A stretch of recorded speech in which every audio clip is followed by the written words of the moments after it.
कर्पूरी ठाकुर जी को भारत रत्न देने का काम भारत सरकार ने किया है।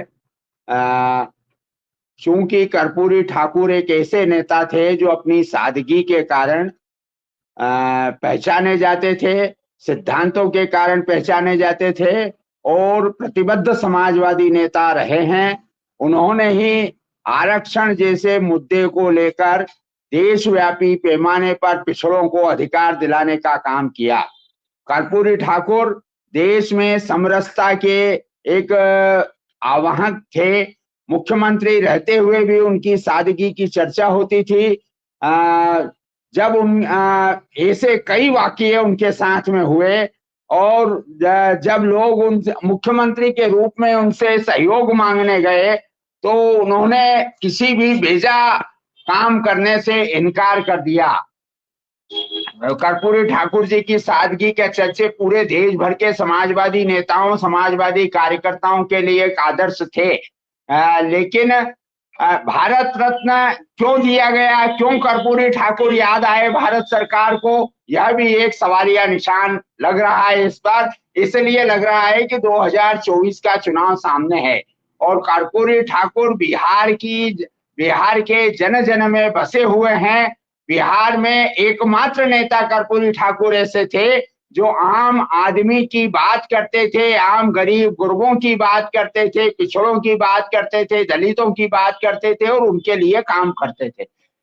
और जो बिहार की राजनीति है, भारतीय जनता पार्टी को मालूम है आने वाले चुनाव के अंदर, लोकसभा के चुनाव के अंदर बिहार में उसको ज्यादा कुछ मिलने वाला नहीं है।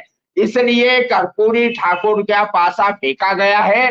कर्पूरी ठाकुर के नाम पर पूरे बिहार के अंदर भारतीय जनता पार्टी यह कहेगी कि देखो हमने कर्पूरी ठाकुर को भारत रत्न दिया है, कर्पूरी ठाकुर की इज्जत हमने की है, हमारी सरकार ने कर्पूरी ठाकुर के लिए भारत रत्न दिया है। लेकिन जो कर्पूरी ठाकुर जी के काम हैं, जो कर्पूरी ठाकुर जी ने दलितों, पिछड़ों और अल्पसंख्यकों के लिए काम किया है, उसके लिए भारत रत्न जैसा पुरस्कार बहुत छोटा है।